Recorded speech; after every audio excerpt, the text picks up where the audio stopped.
Kezia was already awake before the first light touched the sky. She had been awake for almost an hour, moving quietly through the small apartment so she wouldn't disturb her mother. The floorboards creaked no matter how carefully she stepped, but Mama Obi had learned to sleep through those sounds years ago. That was just life in their home. Everything creaked, everything leaked, everything needed fixing. But they made it work. She grabbed the large cooler from the kitchen counter. Inside were dozens of meat pies. She and her mother had spent the previous night baking. The smell of pastry and seasoned beef still hung in the air. Kezia loaded the cooler onto the small wooden cart her mother had bought second-hand 3 years ago. The wheel on the left side wobbled, but it rolled. That was enough. By the time she stepped outside, the streets of Maplewood were still mostly empty. A few cars passed. A stray dog wandered near the corner store. The morning air was cool against her skin. Kezia tightened her jacket and began pushing the cart toward the busy intersection near Broad Street, where the morning foot traffic would start picking up within the hour. This had been her routine for the past 4 years. Wake up early, load the cart, walk to the corner, sell meat pies until afternoon, then come home and help her mother prepare the next batch. Some days were good, some days were slow, but every single day Kezia showed up. She was 24 years old. She had graduated from community college 2 years ago with a degree in business administration. The degree sat in a folder inside her bedroom closet. She hadn't used it yet. Life had other plans. Her mother's health had started declining during her final semester. The medical bills piled up. The part-time job at the grocery store wasn't enough. So Kezia started selling meat pies on the street, and somehow that small hustle became their main source of income. She reached her usual spot just as the sun began to rise. She set up the cart, arranged the pies neatly, and waited. The first customers came quickly, a construction worker on his way to a job site, a nurse finishing a night shift, a mother with 2 kids who always bought 3 pies every Tuesday. Kezia greeted each one with a smile. She remembered their names. She remembered their orders. That was one of the things people loved about her. By mid-morning, business had slowed down. Kezia leaned against the cart and watched the street. People moved in every direction. Some rushed. Some wandered. Most didn't notice each other. Then she saw something that made her stop. About 30 feet ahead, an elderly woman was sitting on the edge of the sidewalk. She wore a faded brown coat that looked 2 sizes too big. Her shoes were torn. A plastic bag sat beside her, and she held a small cardboard sign that read, "Hungry, anything helps." Kezia had seen homeless people before. Everyone in Maplewood had. Most of the time, people walked past without looking. It wasn't cruelty. It was habit. The city had a way of making people numb to suffering. But something about this woman was different. She wasn't asking anyone for help. She wasn't calling out. She just sat there, still, like she had given up trying. Her head was slightly lowered. Her hands trembled. Kezia watched her for a few minutes. Then she looked down at the pies in her cooler. She had sold about half. The rest she needed for the afternoon rush. Every pie mattered. Every dollar mattered. She couldn't afford to give food away, but she couldn't stop looking at the woman. Finally, she opened the cooler. She took out 2 meat pies and a bottle of water she had brought for herself. Then she walked over. "Excuse me, ma'am." The woman looked up slowly. Her eyes were tired. Deep lines marked her face. She looked like she hadn't slept properly in days. "I thought you might be hungry." Kezia held out the pies and the water. The woman stared at her hand for a moment, as though she couldn't believe what she was seeing. Then she reached out and took them. "Thank you." Her voice was barely above a whisper. "God bless you." Kezia smiled. "You're welcome." She turned to go back to her cart, but something stopped her. She looked at the woman again. The trembling hadn't stopped. In fact, it seemed worse now. The woman's breathing was uneven. Her skin looked pale. "Ma'am, are you feeling okay?" The woman tried to nod, but her body betrayed her. She swayed, the meat pies slipped from her hand. Then her eyes rolled back, and she collapsed sideways onto the concrete. Kezia dropped to her knees beside her. Ma'am, can you hear me?" No response. "Someone help, please." A man walking by glanced over and kept moving. A woman across the street looked for a second, then turned away. "Please, she needs help." Finally, a young man carrying a backpack stopped. He knelt beside them. "I'll call 911, he said, pulling out his phone. Within minutes, paramedics arrived. They loaded the woman onto a stretcher and took her to Maplewood General, which was about 10 blocks away. Kezia stood on the sidewalk and watched the ambulance disappear. She looked at her cart. She looked at the direction the ambulance had gone. Then she made a decision. She pushed her cart to the side, locked it with a chain to a street pole, and started walking toward the hospital. She didn't know the woman. She didn't know her name. But something inside her wouldn't let her walk away. When she arrived at the emergency room, the front desk told her the woman was being treated for severe dehydration and low blood sugar. Kezia sat in the waiting room. An hour passed, then another. She thought about the pies sitting in the cart, getting cold. She thought about the money she was losing. She thought about her mother at home, probably wondering where she was. Still, she waited. Eventually, a nurse came out. "Are you family?" "No, ma'am, I'm the one who was with her when she collapsed." The nurse looked at her. "She's stable now, but she's very weak. Do you know if she has anyone we can contact?" Kezia shook her head. The nurse paused. "There's also the matter of the hospital bill. She doesn't have insurance or identification on her. How much is it?" The nurse told her. Kezia's stomach dropped. It was more than what she earned in 2 weeks. She reached into her pocket and counted the money from the morning's sales. It wasn't nearly enough. She looked at the nurse. "Can I come back tomorrow to pay the rest?" The nurse studied her face for a moment. Then she nodded. "We'll work something out." Kezia left the hospital and went straight back to her cart. Most of the pies were still there. She sold what she could through the afternoon, but her mind was elsewhere the entire time. That evening, she told her mother everything.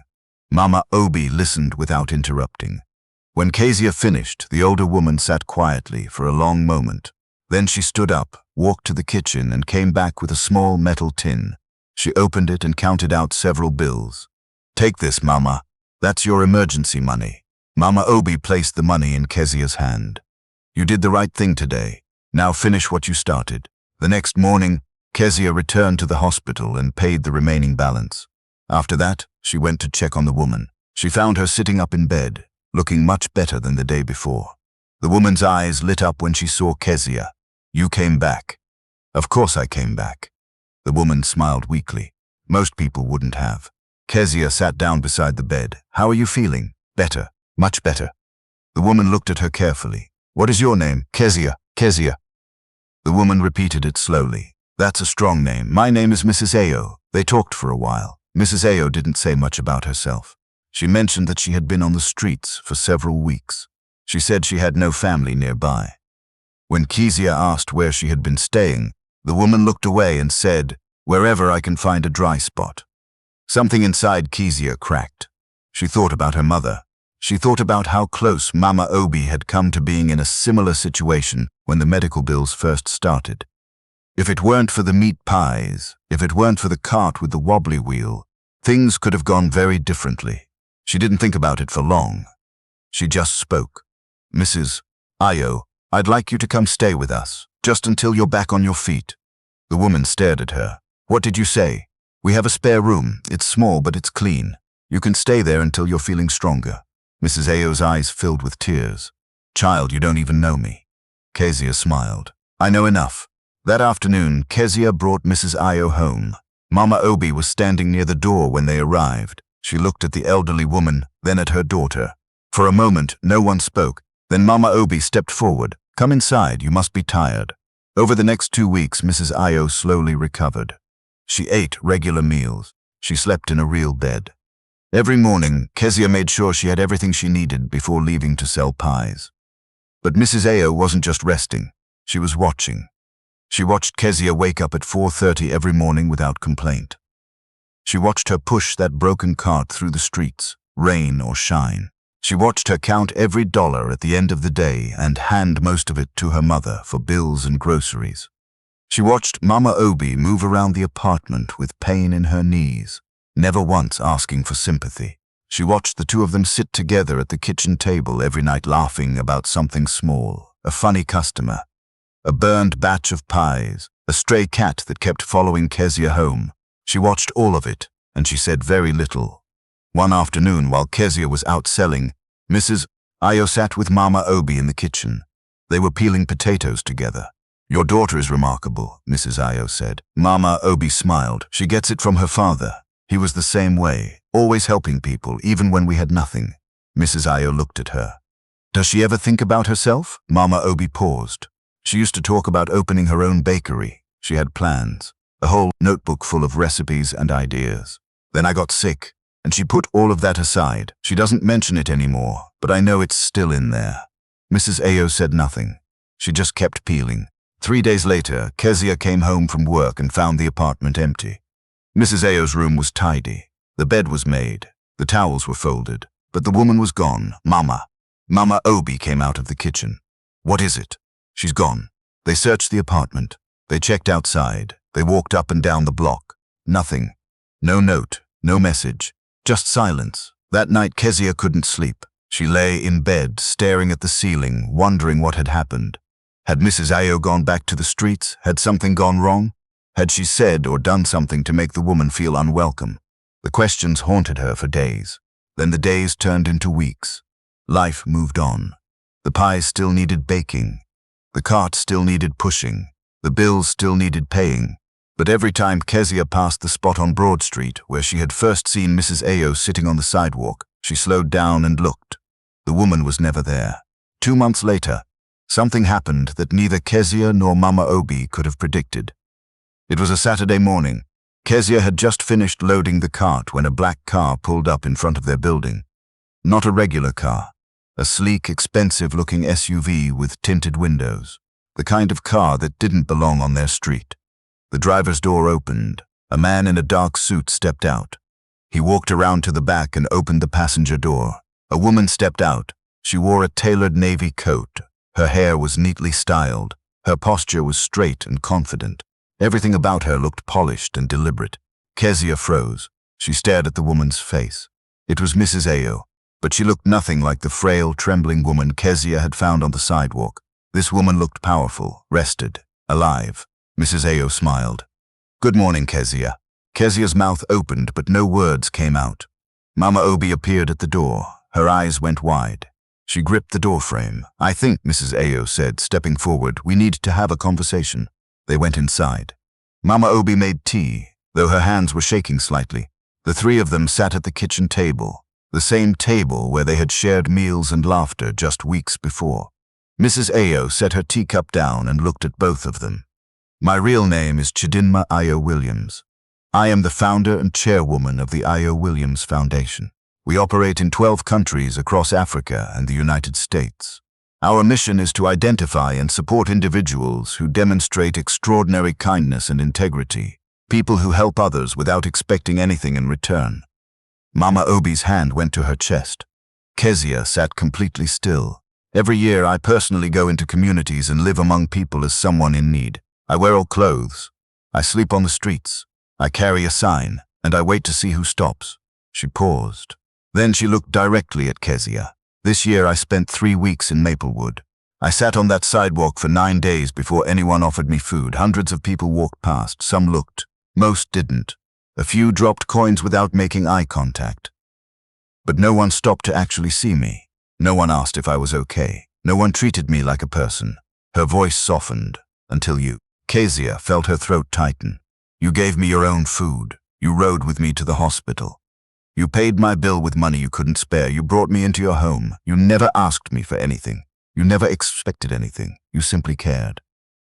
Mrs. Ayo looked at Mama Obi. And you opened your home to a stranger because your daughter asked you to. You gave your emergency savings to pay a stranger's hospital bill. That kind of trust, that kind of love, it is rare. The room was silent. Then Mrs. Ayo reached into her coat and placed a folded document on the table. Kezia, I am awarding you a grant of $150,000 from the foundation. Nobody moved. I am also providing you with a fully equipped commercial kitchen space on Harbor Avenue, rent-free for 3 years so you can open the bakery you've been dreaming about. Kezia stared at the document. Her vision blurred. She blinked, and tears rolled down her face. Mama Obi covered her mouth with both hands. A sound escaped her that was somewhere between a gasp and a cry. And there is one more thing, Mrs. Ayo continued. I've arranged full medical coverage for your mother through our foundation's health program. effective immediately. That was when Mama Obi broke. She lowered her head onto the table and sobbed. Years of pain, years of pretending her knees didn't ache, years of telling Kezia not to worry, all of it poured out in that moment. Kezia reached over and held her mother's hand. Her own tears wouldn't stop. She tried to speak, but the words kept catching in her throat. Finally, she managed to whisper, "Why us?" Mrs. Ao smiled. "Because you didn't walk past me. Because you saw a person, not a problem. Because kindness lives in this house. I've been doing this for 11 years, and I have never met anyone quite like the two of you." For a long time, nobody spoke. They just sat together at that small kitchen table, the one with the wobbly leg and the scratched surface, and let the moment settle. 3 months later, Kezia's bakery opened. She called it Obi's Kitchen, after her mother. The sign outside was hand-painted. The counters were new, the ovens were commercial grade, and the menu started with the same meat pies she had sold from that broken cart on Broad Street. On opening day, a line stretched around the block. People from the neighborhood came. Some of them were the same customers who used to buy pies from her cart. A few of them cried when they walked in. Mama Obi sat in a cushioned chair near the window. Her knees didn't hurt as much anymore. The new medication was working. She watched her daughter move behind the counter, greeting customers, boxing up orders, laughing with the staff she had hired. At one point, Kezia looked over at her mother. Their eyes met. Neither of them said anything. They didn't need to. That evening, after the last customer left and the lights were dimmed, Kezia sat alone in the bakery. She looked around at the kitchen, the counters, the ovens, the logo on the wall. Then she pulled out her phone and called Mrs. Ao. The older woman answered on the second ring. "How was the first day?" Kezia laughed. "Unbelievable. I'm not surprised. Mrs. Ao, I don't know how to thank you. You already thanked me, Kezia. You thanked me the day you handed me a meat pie and a bottle of water on Broad Street. Everything else is just the world catching up." After the call ended, Kezia sat quietly for a while. She thought about that morning. The wobbly cart, the cool air, the woman sitting on the sidewalk. She thought about how close she had come to walking past. How easy it would have been to stay focused on her pies, her money, her problems. How simple it would have been to look away. But she didn't, and that one small decision changed everything. 6 months later, Kezia stood at the front of a banquet hall. The Io Williams Foundation was hosting its annual gala, and she had been invited to speak. The room was filled with hundreds of guests. Business leaders, philanthropists, community organizers, people whose lives had been changed by the foundation's work. When Kezia stepped up to the microphone, the room went quiet. She told her story. She spoke about the cart, the pies, the mornings before sunrise. She spoke about her mother's sacrifice. She spoke about finding a woman on the sidewalk and choosing not to look away. She didn't use big words. She didn't try to sound impressive. She just told the truth. When she finished, the room erupted in applause. Several people wiped their eyes. As she returned to her seat, a young man approached her. He was tall, well-dressed, with kind eyes and an easy smile. "That was one of the best speeches I've ever heard." Kezia looked at him. "Thank you. I'm Felix Ao Williams." She blinked. "You're Mrs. Ao's son, yes." They both laughed. Felix sat down beside her, and they talked. The conversation came easily. He asked about the bakery. She asked about his work with the foundation. He told her about the schools they were building in West Africa. She told him about the new recipes she was developing. One topic led to another. Neither of them noticed how quickly the time was passing. As the evening wound down, Felix looked at her. "Can I be honest with you?" "Of course. My mother has told me about many people over the years. People she's met during her missions. People who helped her." Kezia listened. "But the way she talks about you is different. She said you reminded her of herself when she was young. She said you have something that can't be taught." Kezia didn't know what to say. Felix smiled. "I think she might be right." They exchanged numbers that night. Over the following weeks, they talked regularly. Sometimes about business, sometimes about family, sometimes about nothing at all. The friendship grew naturally, without pressure, without expectation. Months passed. The bakery thrived. Mama Obi's health continued to improve. Kezia began mentoring young women in the neighborhood, teaching them basic business skills, using the same notebook she had once filled with bakery dreams. And somewhere along the way, the friendship between Kezia and Felix became something more. Neither of them rushed it. Neither of them forced it. It just happened, the way good things often do, quietly and honestly. One evening, Felix drove to the bakery after closing time. Kezia was wiping down the counters when she saw him walk in. "You're here late, I know." He seemed nervous, more nervous than she had ever seen him. He reached into his jacket pocket and pulled out a small velvet box. Kezia stopped wiping. Felix opened the box. Inside was a ring. Simple, elegant, perfect. "Kezia, I've spent my whole life watching my mother search for good people. People with kind hearts. People who do the right thing even when it costs them something." His voice was steady now. "I found one. And I don't want to let her go." Kezia looked at the ring. She looked at him. Then she smiled. Yes. The wedding was held on a warm Saturday afternoon. The bakery was closed for the day, for the first time since it opened. Flowers lined the entrance. Music drifted from inside the banquet hall. Friends, family, neighbors, and foundation members filled every seat. Mama Obi sat in the front row. She wore a new dress, the first new dress she had bought in over 5 years. Tears streamed down her face before the ceremony even began. Beside her sat Mrs. Ayo, who reached over and quietly held her hand. Neither woman spoke. They didn't need to. Both of them understood exactly what this moment meant. At the front of the room, Kezia stood across from Felix. She thought about the morning it all began, the early light, the wobbly cart, the woman on the sidewalk, the choice she almost didn't make, and she realized something she would carry with her for the rest of her life. Kindness is never wasted. It doesn't always come back the way you expect. Sometimes it takes days. Sometimes it takes months. Sometimes it finds you in ways you never could have imagined. But it always finds its way back. And from that day forward, Kezia made sure it always would.